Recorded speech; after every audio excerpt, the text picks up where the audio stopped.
Hello, good morning, good afternoon. How is everybody? I am so excited you guys are here. I'm just still playing because we are inside today. It is cold and windy, and I could not get our fire to go. So we are inside. That's okay. I'm just gonna refresh something here. Oh, sorry, leaving stuff on fire. So how is everybody today? I know that a couple of us are not feeling the greatest. You guys, I hope you guys are taking care of each other. I'm sure that you are. Jason, you are a lucky guy that, sorry, I wanted to make sure there wasn't like any kind of advertising, whatever, in the background. Never know how this goes. Jason, I know you have Cheryl with you, and I think that is great. Cheryl, you have Jason with you. So I will wish you all the best and hope that you get to feeling better. Everybody who's watching, Dalton just gave us a hello. So he is in the other room working on his own projects. I don't know if he's doing animation today or FNAF stuff. I'm not sure. So, yeah, so today we are starting Frankenstein, and I'm really excited about it. I'm not sure how many pages it is, so we'll see how far we get today, and then we may have to do an extra reading tomorrow, like we did last week, and it looks and kind of sounds like not a lot of you were able to see the end of Dracula, so I will try to grab it and reshare it with this. If you are here, I'm going to play over here again. Oh, my dad's here. Hi, Dad. Yay. I hope you guys are okay. I miss you guys so much. Oh, my heart. Yeah, I'm so glad you guys are here. I hope you're taking care of each other. I'm sure you are. So I'm going to go ahead and get started. It is show day again. That's the third weekend this month that I have had to leave you guys to go get ready for a show, but there are much worse problems to have. So a busy schedule is fantastic. Next weekend, fingers crossed, everything works out correctly. There will be some new photos on Facebook, probably IG as well, and then going out to different agencies. So you guys just send out a word into the universe. You know, keep your fingers crossed. Mine are going to be crossed. Toes are going to be crossed. This thing will actually pop off. So I will get started. It is, of course, an adaptation because we tried to find some shorter versions of things to get us through Halloween. So, yeah, I have not looked at this. You guys know we've been reading Cold, so this could be a lot of fun, but I'm so happy you're here with me. This is Frankenstein, adapted from the novel by Mary Shelley. Is it curiosity that leads you to hear my strange and harrowing narrative? Perhaps you seek knowledge and wisdom, as I once did. Then I ardently hope that the gratification of your wishes may not be a serpent to sting you, as mine has been. For I have suffered great and unparalleled misfortunes. I had determined at one time that the memory of these evils should die with me, that I could not endure to renew the grief a recital of these misfortunes would bring. But it is useless. My fate is nearly fulfilled. I wait but for one event, and then I shall repose in peace. Nothing can alter my destiny. Listen to my history, and you will see how irrevocably it is determined. I might fear to encounter your unbelief, perhaps your ridicule. I do not know that the relation of my disasters will be useful to you. I hope that you may deduce an apt moral from my tale, one that may direct you if you succeed in your undertaking, whatever it may be, and console you in case of failure. I feel exquisite pleasure in dwelling on the recollections of childhood, before misfortune had tainted my mind and changed its bright vision into gloomy and narrow reflections. But, in drawing the picture of my early days, I must not omit those events which led, by insensible steps, to my aftertale of misery. When I recount to myself the birth of that passion which afterwards ruled my destiny, I recall how it arose like a mountain river from ignoble and almost forgotten sources, and swelling as it proceeded, became the torrent which swept away all my hopes and joys.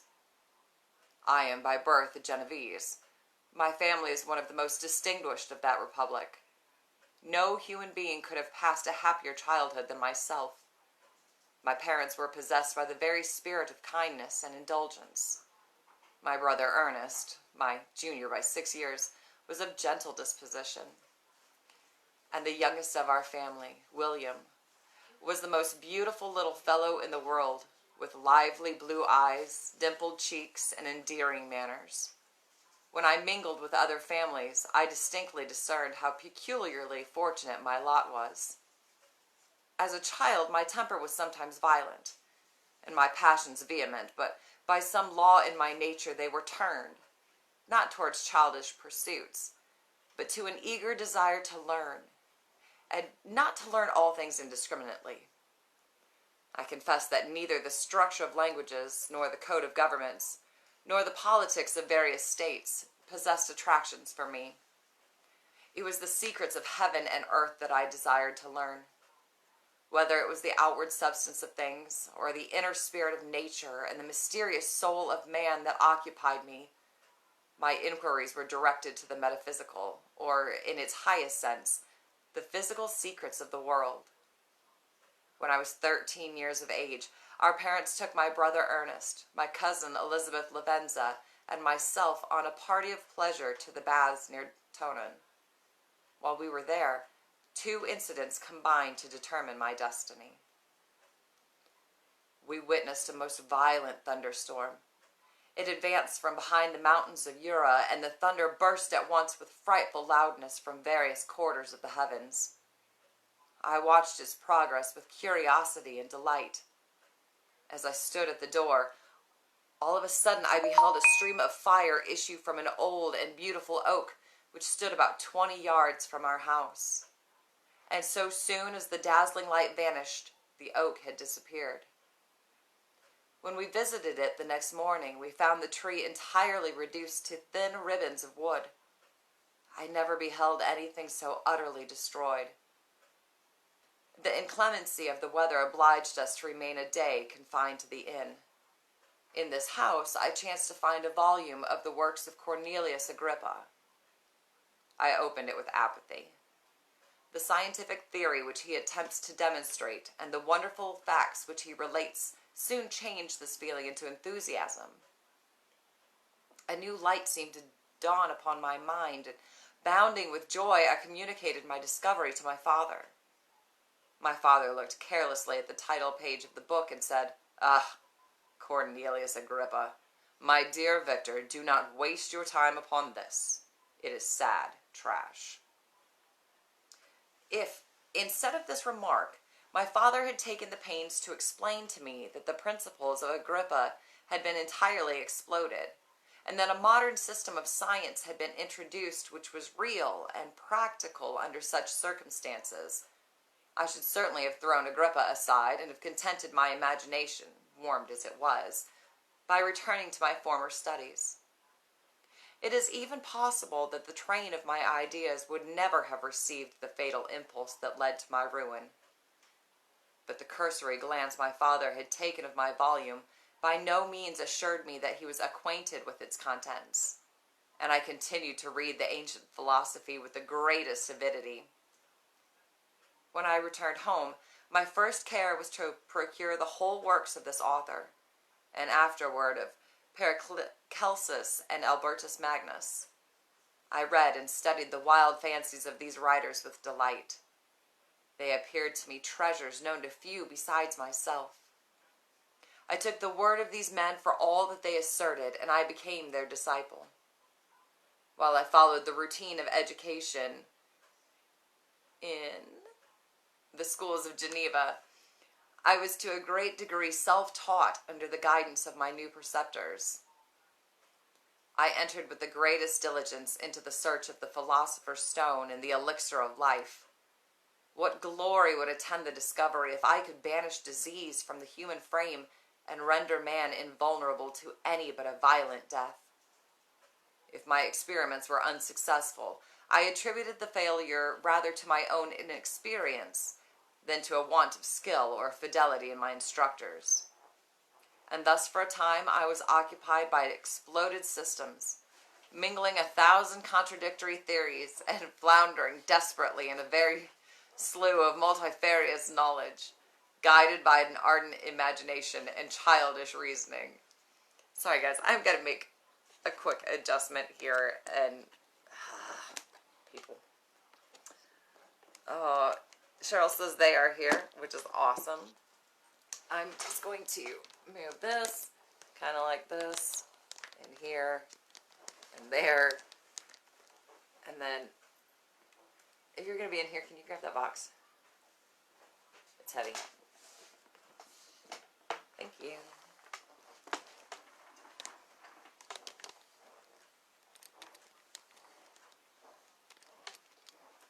Oh. So, McBrides, how are you feeling? You guys okay today? While we're just kind of messing about and not reading. Hold on. Sorry. I know. It's kind of going everywhere. How is... Oh, that's not helping. That probably doesn't help you guys at all. Okay, so let's do maybe one of these right here. I think that may be better. You guys tell me, is that better? Maybe? Is everything behind me all crooked now? Okay. That kind of looks better to me. Okay, so we're going to go with that.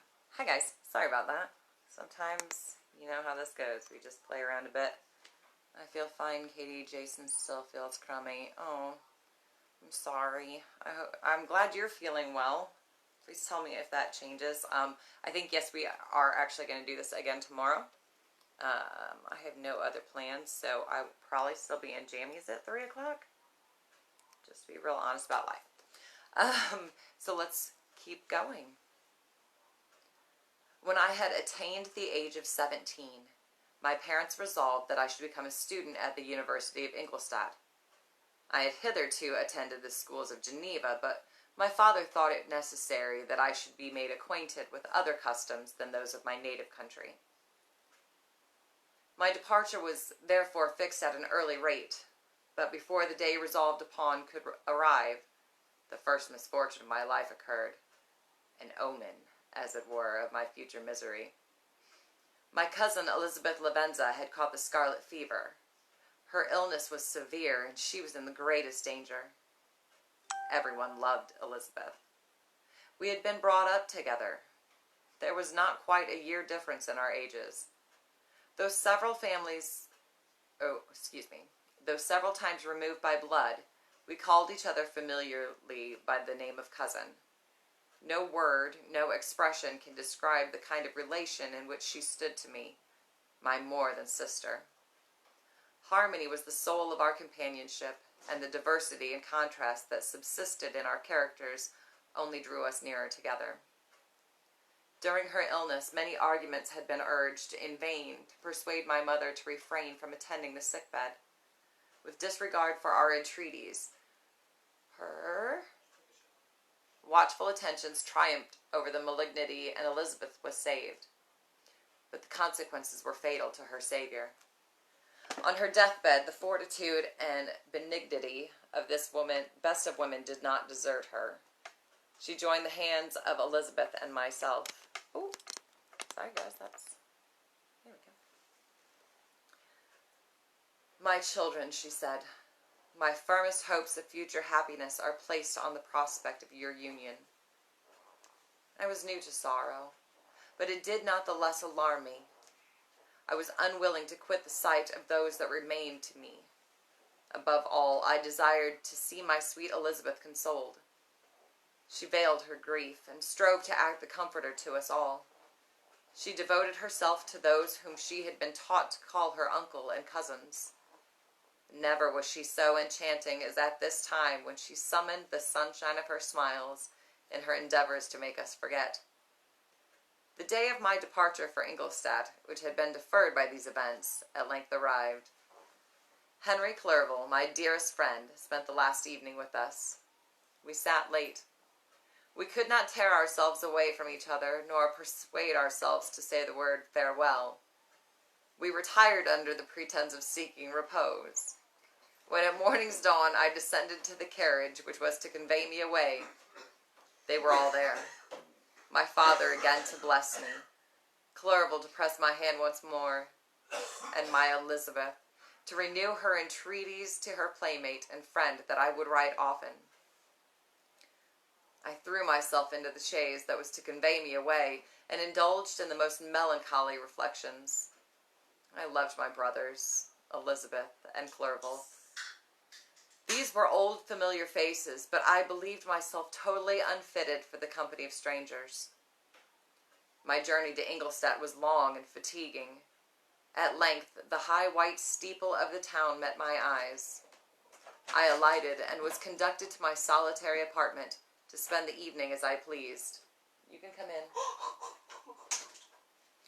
The next morning I delivered my letters of introduction and paid a visit to some of the principal professors. Chance led me first to Monsieur Krempe, professor of natural philosophy. He was an uncouth man, but deeply imbued in the secrets of his science. He wrote down a list of several books which he desired me to procure, and dismissed me, after mentioning that in the beginning of the following week he intended to commence a course of lectures upon natural philosophy and its general relations, and that on alternate days fellow professor Monsieur Waldman would lecture upon chemistry. Krempe was a little squat man with a gruff voice and a repulsive countenance. The teacher, therefore, did not prepossess me in favor of his pursuits. I could not consent to go and hear that little conceited fellow deliver sentences out of a pulpit.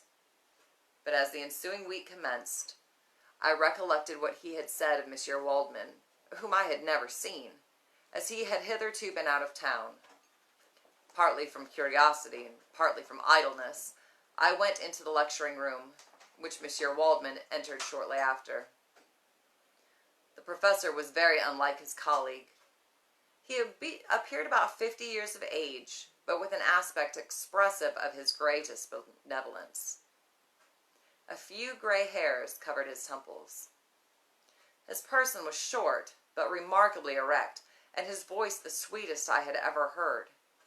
He began his lecture by a recapitulation of the history of chemistry, and the various improvements made by different men of learning, pronouncing with fervor the names of the most distinguished discoverers. He then took a cursory view of the present state of the science, and explained many of its elementary terms. He concluded by provoking an appreciation of modern chemistry in terms I shall never forget. "The ancient teachers of this science," said he, "promised impossibilities and performed nothing. The modern masters promise very little. They know that metals cannot be transmuted, and that the elixir of life is a fantasy.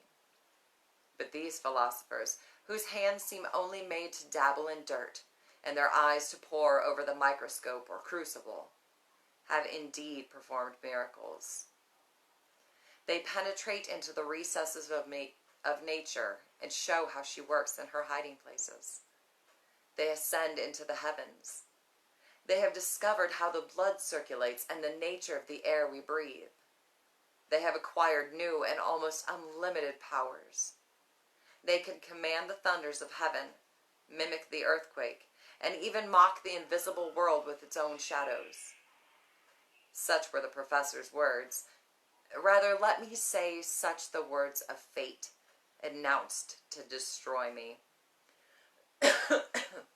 Excuse me. as he went on. I felt as if my soul were grappling with a palpable enemy. One by one, the various keys were touched which formed the mechanism of my being. Chord after chord was sounded, and soon my mind was filled with one thought, one conception, one purpose. So much has been done, exclaimed the soul of Victor Frankenstein.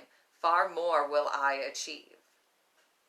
Treading in the steps already marked, I will pioneer a new way, explore unknown powers, and unfold to the world the deepest mysteries of creation. From this day, natural philosophy, and particularly chemistry, in the most comprehensive sense of the term, became nearly my sole occupation. I read with ardor those works so full of genius and discrimination which modern inquirers have written on these subjects. I attended the lectures and cultivated the acquaintance of the men of science of the university, and I found even in Monsieur Krempe a great deal of sound sense and real information. My progress was rapid. My zeal was indeed the wonder of the students, and my proficiency that of the masters. 2 years passed in this manner, during which I paid no visit to Geneva, but was engaged heart and soul in the pursuit of some discoveries which I hoped to make. None but those who have experienced them can conceive of the enticements of science. In other studies you go as far as others have gone before you, and there is nothing more to know. But in a scientific pursuit there is continual food for discovery and wonder. One of the phenomena which had peculiarly attracted my attention was the structure of the human frame, and indeed any animal endued with life. From where, I often asked myself, did the principle of life proceed?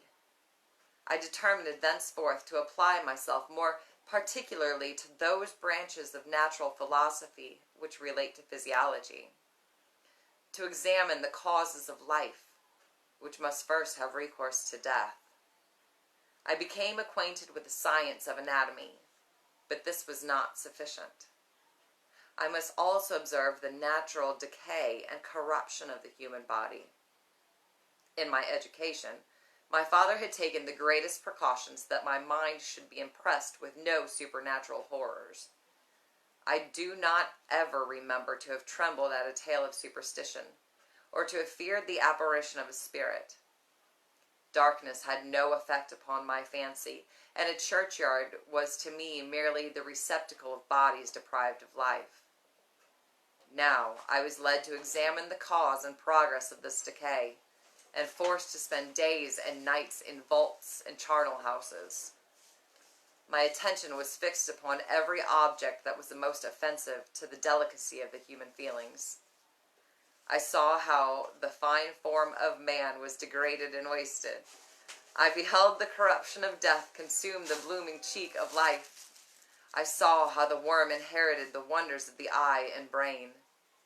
I paused, examining and analyzing all the minutiae of causation as exemplified in the change from life to death and death to life, until from the midst of this darkness a sudden light broke in upon me, a light so brilliant and wondrous, yet so simple, that while I became dizzy with the immensity of the prospect which it illustrated, I was surprised that among so many men of genius who had directed their inquiries toward the same science, I alone should discover so astonishing a secret.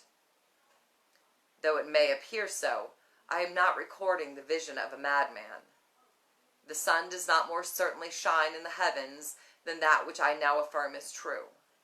Some miracle might have produced it, yet the stages of the discovery were distinct and probable. After days and nights of incredible labor and fatigue, I succeeded in discovering the cause of generation and life. Nay, more, I became myself capable of bestowing animation upon lifeless matter. The astonishment which I had at first experienced on this discovery soon gave place to delight and rapture. After so much time spent in painful labor, To arrive at once at the summit of my desires was the most gratifying consummation of my toils. What had been the study and desires of the wisest men since the creation of the world was now within my grasp. I see by your eagerness and the wonder and hope which your eyes express, my friend, that you expect to be informed of the secret with which I am acquainted. That cannot be. Listen patiently until the end of my story, and you will easily perceive why I am reserved upon that subject. I will not lead you on, unguarded and ardent as I then was, to your destruction and infallible misery.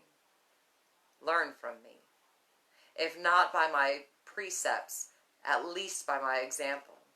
How dangerous is the acquirement of knowledge, and how much happier that man is who believes his native town to be the world than he who aspires to become greater than his nature will allow.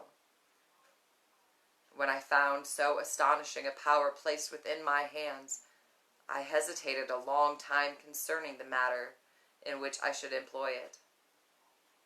Although I possessed the capacity of bestowing animation, yet to prepare a frame for the reception of it, with all its intricacies of fibers, muscles, and veins, still remained a work of inconceivable difficulty and labor. I doubted at first whether I should attempt the creation of a being like myself, or one of simpler organization, but my imagination was too much exalted by my first success to permit me to doubt of my ability to give life to an animal as complex and wonderful as man.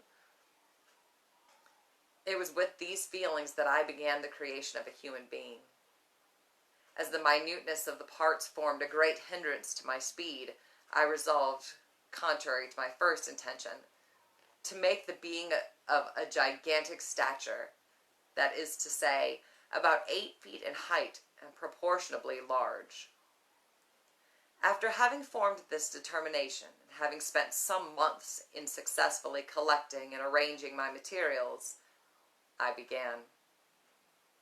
No one can conceive the variety of feelings which bore me onwards in the first enthusiasm of success.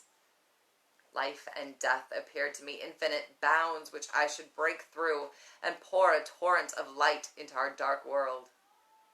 A new species would bless me as its creator and source. Many happy and excellent natures would owe their being to me. No father could claim the gratitude of his child so completely as I should deserve theirs. Pursuing these reflections, I thought that if I could bestow animation upon lifeless matter, I might in process of time renew life where death had apparently devoted the body to corruption. These thoughts supported my spirits. But while I pursued my undertaking with unremitting ardor, my cheek grew pale with study, and my person became emaciated with confinement. Sometimes, on the very brink of certainty, I failed. Yet still I clung to the hope which the next day or the next hour might realize. The moon gazed on my midnight labors, while with breathless eagerness I pursued nature to her hiding places. Who shall conceive the horrors of my secret toil as I dabbled among the unhallowed damps of the grave, or tortured the living animal to animate the lifeless clay? My limbs now tremble, and my eyes swim with remembrance, but then a resistless, almost frantic impulse urged me forward. I seemed to have lost all soul or sensation but for this one pursuit. I collected bones from charnel houses, and disturbed with profane fingers the tremendous secrets of the human frame. In a solitary chamber, or rather cell, at the top of the house, and separated from all the other apartments by a gallery and staircase, I kept my workshop of filthy creation. My eyeballs were starting from their sockets and attending to the details of my employment. The dissecting room and the slaughterhouse furnished many of my materials, and often did my human nature turn with loathing from my occupation. My father would not have been unjust to reproach my silence in his letters, but he only made note of his concern by inquiring into my occupations more particularly than before. But I could not tear my thoughts from my employment, which had taken an irresistible hold of my imagination and caused me even to forget those friends who were so many miles absent.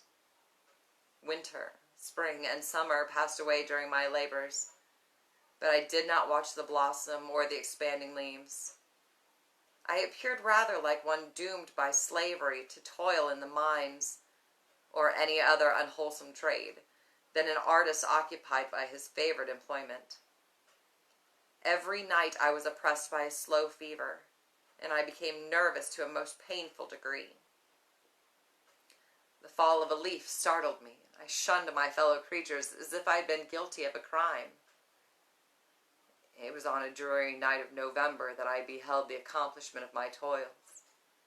With an anxiety that almost amounted to agony, I collected the instruments of life around me, that I might infuse a spark of being into the lifeless thing that lay at my feet. It was already 1 a.m. The rain pattered dismally against the panes, and my candle was nearly burnt out, when, by the glimmer of the half-extinguished life, I saw the dull yellow eye of the creature open. It breathed hard, and a convulsive motion agitated its limbs. How can I describe my emotions at this catastrophe, or how delineate the wretch whom with such infinite pains and care I had endeavored to form? His limbs were in proportion, and I had selected his features as beautiful. Beautiful! Great God! His yellow skin scarcely covered the work of muscles and arteries beneath. His hair was of a lustrous black and flowing, his teeth of a pearly whiteness.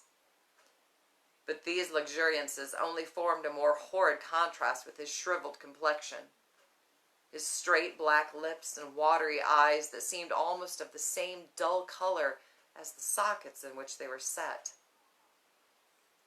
I had worked hard for nearly 2 years for the sole purpose of infusing life into an inanimate object. For this I had deprived myself of rest and health. I had desired it with an ardor that far exceeded moderation. But now that I had finished, the beauty of the dream vanished, and breathless horror and disgust filled my heart. Unable to endure the aspect of the being I had created, I rushed out of the room. I continued a long time traversing my bedchamber, unable to compose my mind to sleep. At length, nervous exhaustion triumphed, and I threw myself on the bed in my clothes, craving a few moments of forgetfulness. But it was in vain. I slept, indeed, but I was disturbed by the wildest dreams. I thought I saw Elizabeth in the bloom of health walking in the streets of Ingolstadt. Delighted and surprised, I embraced her, but as I imprinted the first kiss on her lips, they became livid with the hue of death. Her features appeared to change, and I thought that I held the corpse of my dead mother in my arms. A shroud enveloped her form, and I saw the grave worms crawling in the folds of the flannel. I started from my sleep with horror. A cold dew covered my forehead. My teeth chattered, and every limb became convulsed. Then, by the dim and yellow light of the moon as it forced its way through the window shutters, I beheld the wretch, the miserable monster whom I had created. He held up the curtain of the bed. His eyes, if eyes they may be called, were fixed on me. His jaws opened, and he muttered some inarticulate sounds, while a grin wrinkled his cheeks. He might have spoken, but I did not hear. One hand was stretched out, seemingly to detain me, but I escaped and rushed downstairs. I took refuge in the courtyard belonging to the house which I inhabited, where I remained during the rest of the night, walking up and down in the greatest agitation, listening attentively, catching and fearing each sound as if it were to announce the approach of the demoniacal corpse to which I had so miserably given life. Oh, no mortal could support the horror of that countenance. A mummy,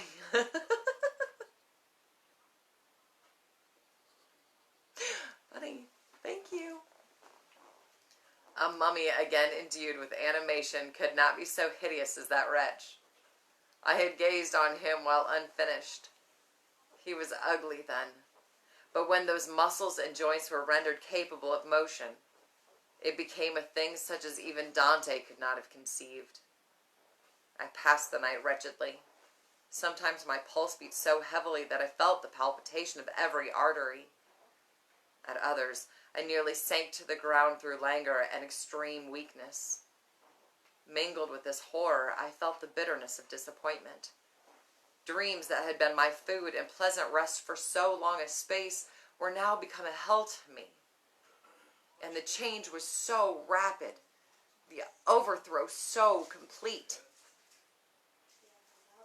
Morning, dismal and wet, at length dawned, and my sleepless and aching eyes discovered the church of Ingolstadt, its white steeple and clock, which indicated the 6th hour.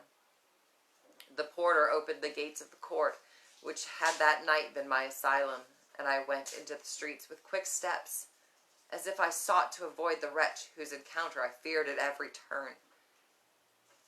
I did not dare return to the apartment, but felt impelled to hurry on, chilled by the drizzle which fell from a black and comfortless sky. I continued walking in this manner for some time, and came at length opposite to the inn where various carriages usually stopped. I paused. I knew not why, but I remained some minutes with my eyes fixed on a coach that was coming towards me from the other end of the street. As it drew nearer, I observed that it was the Swiss coach. It stopped just where I was standing, and as the door opened, I perceived Henry Clerval, who, on seeing me, instantly sprung out. "My dear Frankenstein," he exclaimed, "how glad I am to see you! How fortunate that you should be here at the very moment of my arrival!" Nothing could equal my delight on seeing Clerval. We both long hoped that he would have success in persuading his father to permit him to come to Ingolstadt. His presence brought back to my thoughts my father, Elizabeth, my brothers, and all those scenes of home so dear to my recollection. I grasped his hand and in a moment forgot my horror and misfortune. "It gives me the greatest delight to see you," I said as we walked toward the cottage. "But tell me how you left my father, brothers, and Elizabeth." "Very well, and very happy, only a little uneasy that they hear from you so seldom.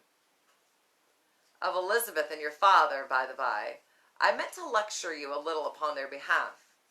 You should know that Ernest, now that he is 16, is desirous to enter into foreign service. Your father is not pleased with the idea of a military career in a distant country, but Ernest never had your powers of application. He looks upon study as an odious fetter. His time is spent in the open air, climbing the hills or rowing on the lake. It is feared that he will become an idler unless we yield the point and permit him to enter on the profession which he has selected. As for little darling William, he has already had 1 or 2 little wives, but Louisa Byron is his favorite, a pretty little girl of 5 years of age. I wish you could see him. He is very tall of his age. When he smiles, 2 little dimples appear on each cheek, which are rosy with health. But my dear Frankenstein," he continued, stopping short and gazing full in my face, "I did not note until now how very ill you appear, so thin and pale. You look as though you have not slept for several nights." I made my excuses and brushed aside his concern. I trembled excessively. I could not endure to think of, and far less to allude to the occurrences of the preceding night. Jason says Dr. Frankenstein could have brought a mustache to life. He wishes he could have a Frankensteinian toupee.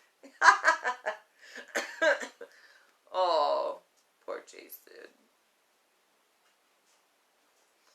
I walked with a quick pace, and we soon arrived at my college. I then reflected, and the thought made me shiver, that the creature whom I had left in my apartment might still be there, alive, and walking about. I dreaded to behold this monster, but I feared still more that Henry should see him. I had him remain a few minutes at the bottom of the stairs as I darted up toward my own room. My hand was already on the lock of the door before I recollected myself.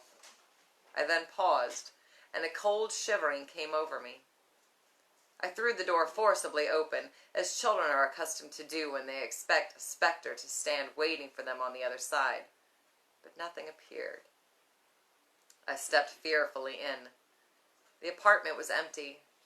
My bedroom was freed from its hideous guest, and when I became assured that my enemy had indeed fled, I ran down to fetch Clerval.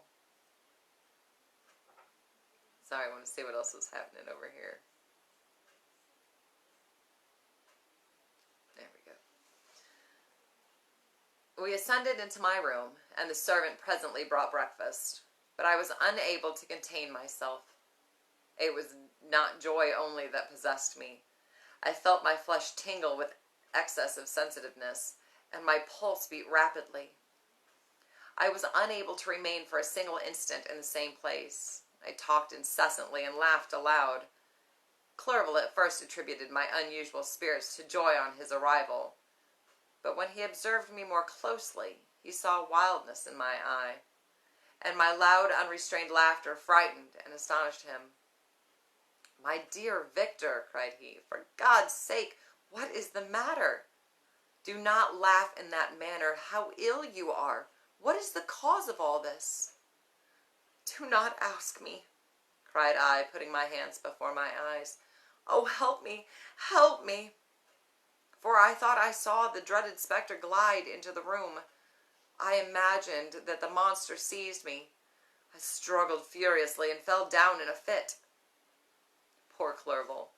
What must have been his feelings? A meeting which he anticipated with such joy, so strangely turned to alarm.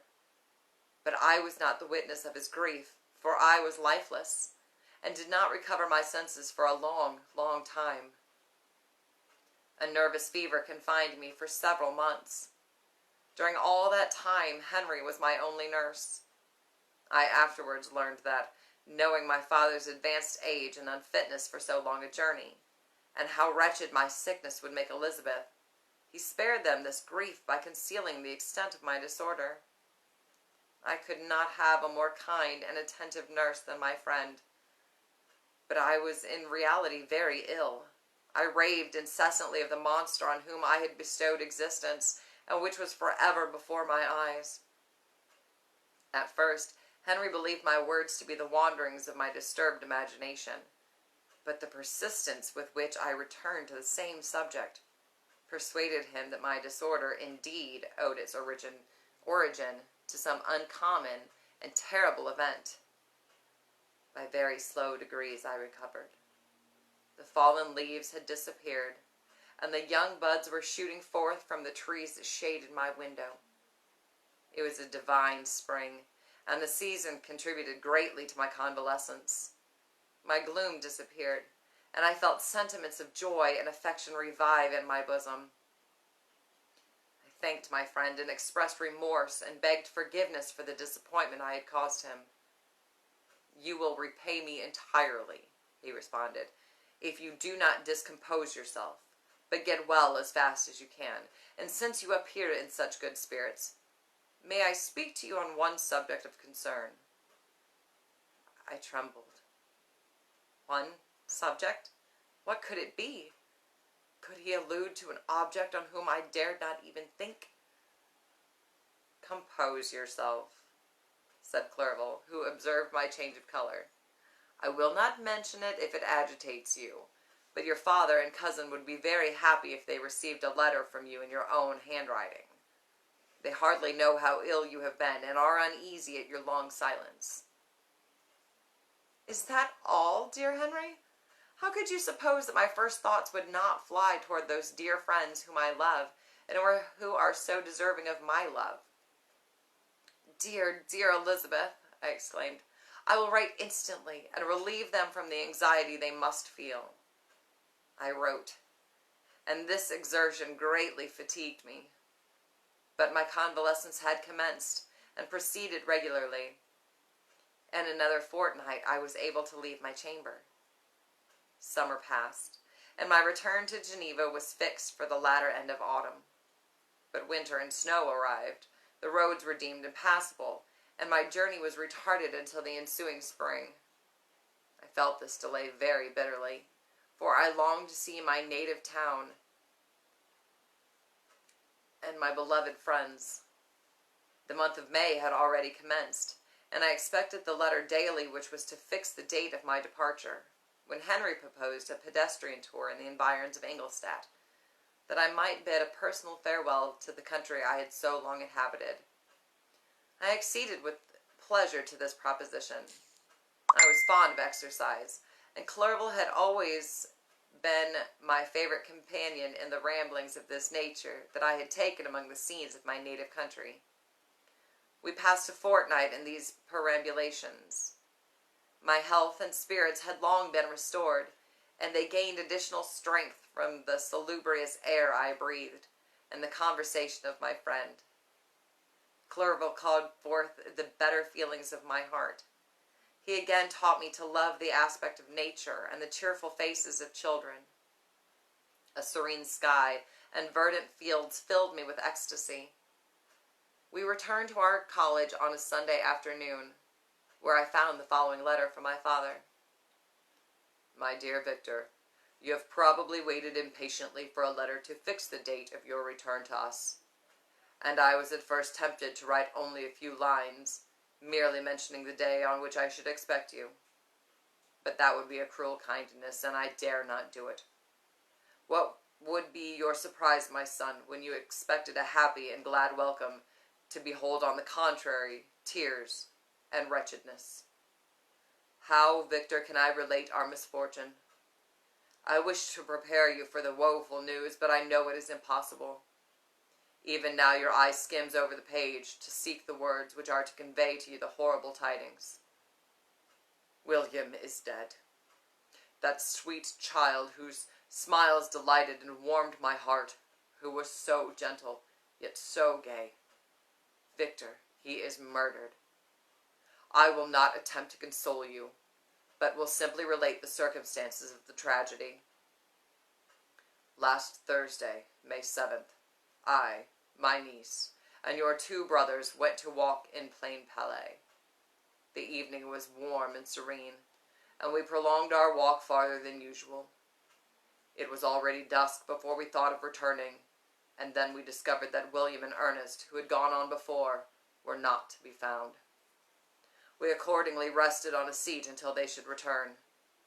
Presently Ernest came and inquired if we had seen his brother. He said that they had been playing together, that William had run away to hide himself, and that he vainly sought for him, and afterwards waited for him a long time, but that he did not return. The Count rather alarmed us, and we continued to search for him until night fell, when Elizabeth conjectured that he might have returned to the house. He was not there.